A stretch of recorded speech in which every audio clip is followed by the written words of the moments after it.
That's the Sunny. Whoa, that's a strong one. Getting outside near the water is important for children and teenagers.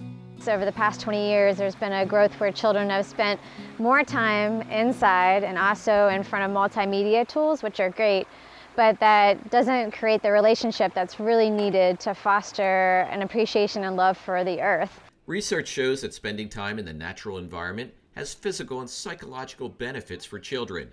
One British study found that less than 20% of the youth in that country were spending time outdoors. Education specialists at the Stroud Water Research Center in Pennsylvania say they see a difference once kids start interacting with nature. When they come, they're very excited, for one, but they really don't know how to be outside. They fear a lot of what's going on outside in the earth. They don't really know how to relate to nature and the environment. But after we've had them for about 4 hours, we can see a big transformation. They're a little bit more peaceful, more calm. They seem more grounded and more strong, and just being outside. Experts say time outdoors also sparks creativity.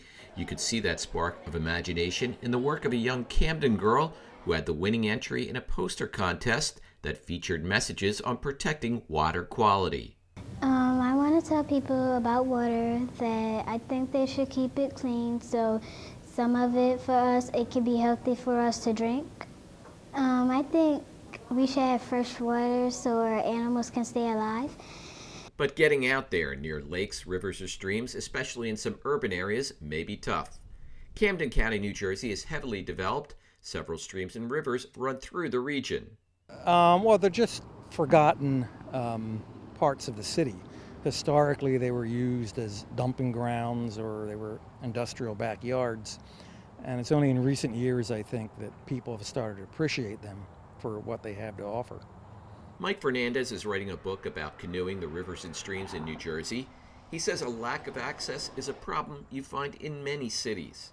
An example, this spot along the Cooper River in Camden. It certainly seems like it would be nice. The riverbank is relatively gentle here compared to other places. But on the way in, it's posted against trespassing, no unauthorized vehicles allowed. So I suspect we're trespassing at the moment.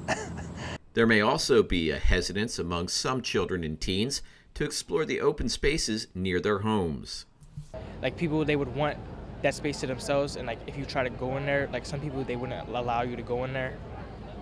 Faith Croma lives near the Cooper River, and despite the visible neglect, has developed a personal connection with the waterway.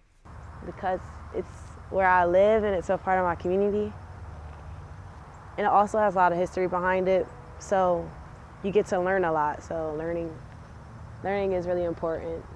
The Urban Trekkers program in Camden works to reconnect youth with waterways by getting them involved with boat building. Camden has such a rich history of boat building, and it's a city born of the water, and it was just like, my gosh, why hadn't somebody already done this before? Walnut. Beautiful. Thank you. And then the bottom is a plywood.